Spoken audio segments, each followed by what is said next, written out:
teacher told every parent I was dangerous around children. I was picking up my daughter when a teacher shoved a paper into my hands. You need to see what Mrs. Thornton is sending around. My name, my signature, a criminal record I've never seen before. I'm a single dad who fought 2 years for custody.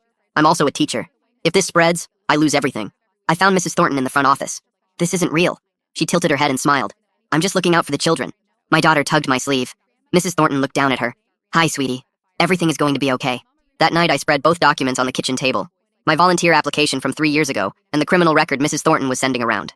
I held them up to the light, and my stomach dropped. The signatures were identical. Not similar. Identical. Every loop, every slant, every hesitation in the pen. She traced it. I grabbed my phone and called the background check company. Sir, we have no record of that report. That document doesn't exist in our system. My hands were shaking so hard I almost dropped the phone. What does that mean? It means someone made the whole thing up. This is fraud. I can email you an official letter and call into your school board meeting to confirm it live. I thought that would be enough, but things only got worse. Parents stopped making eye contact with me at pickup, and moms pulled their kids away when I walked past. Then I opened the parent group chat and saw Mrs. Thornton's post saying I should be reported to the police, and no child was safe around me. The same teacher who gave me the document grabbed my arm in the parking lot with tears streaming down her face. Mrs. Thornton is trying to get your daughter kicked out. She's saying the apple doesn't fall far from the tree. She did this to another dad last year and he left the district. That night my daughter came home sobbing and ran straight to her room. I sat on the edge of her bed and she looked up at me with red puffy eyes. Daddy, why did my best friend's mom say I can't play with her anymore? She was holding a friendship bracelet her best friend had given her and asked if she should throw it away now. I held her and felt my whole body go still. I was done being scared. There was a school board meeting coming up and I had the official letter printed and the company number saved. Mrs. Thornton had no idea what was coming for her. The meeting room is packed and I can feel the sweat on my palms as I slip into a seat in the back row. Mrs. Thornton is sitting at the front table next to the superintendent with this smug grin like she already won.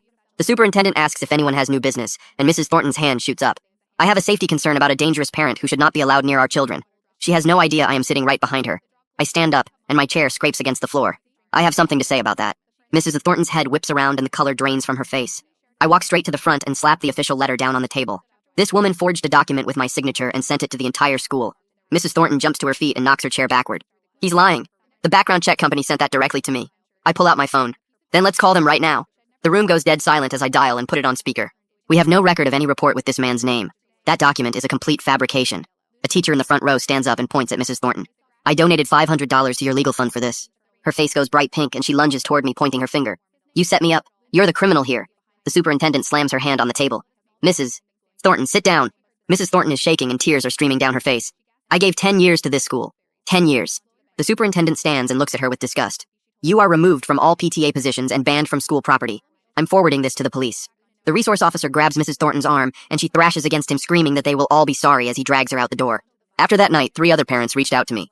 Turns out Mrs. Thornton had done the exact same thing to them, and they were all too scared to speak up until now.